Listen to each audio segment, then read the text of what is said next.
Les citoyens de la région ont maintenant accès à de nouveaux services juridiques qui s'adressent spécifiquement à des personnes issues des communautés LGBTQ+, grâce à une nouvelle mouture d'un programme qui s'appelle, un projet plutôt, qui s'appelle Justice Alliée. Alors, qu'est-ce que c'est exactement? C'est un projet qui a été mis en place par le Carrefour Jeunesse Emploi de Thérèse de Blainville et le Centre de justice de proximité Laval-Laurentides-Lanaudière, qui a vu le jour en 2021 avec l'aide financière du ministère de la Justice. L'objectif, c'est d'assurer une meilleure reconnaissance des droits des personnes LGBT à l'aide d'une approche multidisciplinaire, soit juridique et psychosociale. D'après les coordonnateurs de Justice Alliée, ce type de projet est une première au Québec. Ça permet aux personnes LGBT et à leur entourage un meilleur accès aux services juridiques. On écoute à ce sujet Lara Gagnon, qui est avocate au Centre de justice de proximité Laval-Laurentides-Lanaudière. La majorité des personnes des communautés LGBTQ+, quand ils vivent un enjeu juridique, ne vont pas aller chercher de soutien parce que il y a des craintes de vivre, par exemple, de la discrimination, de devoir justement réexpliquer sa réalité, d'être mal compris, tout ça, que la réalité soit prise en compte dans la situation alors que ça n'a pas nécessairement de lien. Donc, un service comme ça permet, en fait, d'enlever ça dès le début. Là, ce tri-là, il est déjà fait, là.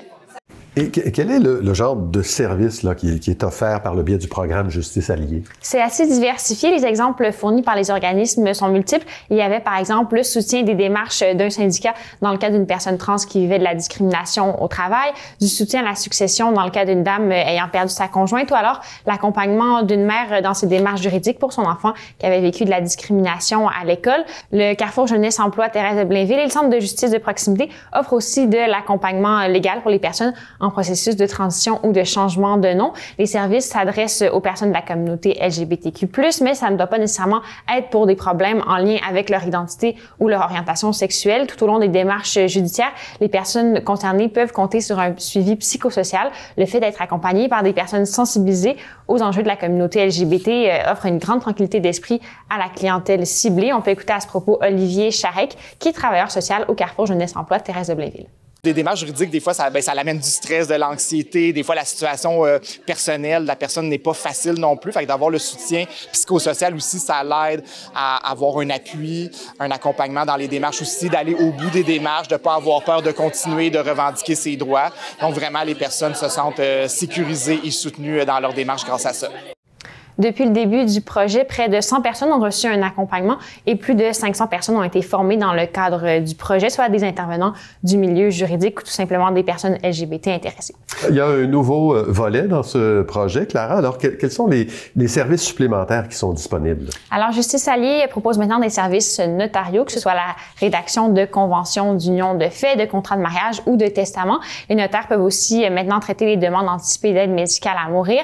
Pour les avocats impliqués dans le projet, il est maintenant plus simple de conseiller leur clientèle. Jusqu'à maintenant, ils ne pouvaient fournir que de l'information juridique, donc seulement exposer les différentes options qui s'offraient à un plaignant ou une plaignante dans sa situation sans plus de précision. Lara Gagnon nous explique les changements apportés par la bonification des services. Là, maintenant que la bonification peut vraiment aller plus loin et dire à la personne c'est quoi qu'elle serait mieux de faire et vraiment répondre directement à sa question. C'est grâce à la participation financière du Fonds d'études notariales de la Chambre des notaires du Québec que cet ajout de service a pu être réalisé. Clara, il y a, à la fin de l'année dernière, il y a ce sondage sur l'homophobie vécue par les jeunes Québécois qui avait fait beaucoup parler. Alors, quel est le lien qu'on peut faire entre les résultats du sondage et le genre de services là, qui apparaissent? Oui, vous faites référence donc à cette étude commandée par l'organisme Gris Montréal qui révélait que l'intolérance est en hausse chez les adolescents par rapport à la diversité sexuelle et de genre. C'est 40% d'entre eux qui avaient avoué qu'ils seraient mal à l'aise à l'idée que leur ami leur confie qu'ils soient gays. Il y a 7 ans, ce chiffre s'élevait à 25%. Je laisse le mot de la fin à Mme Gagnon à ce sujet. C'est sûr que quand il y a des statistiques comme ça amène aussi plus de personnes qui ont des besoins nouveaux juridiques et ça amène aussi cette espèce de, de crainte, de barrière à aller chercher de l'aide juridique. Donc, un service comme ça permet en fait aux personnes qui en ont besoin de franchir cette espèce de barrière psychologique-là pour aller chercher du soutien juridique.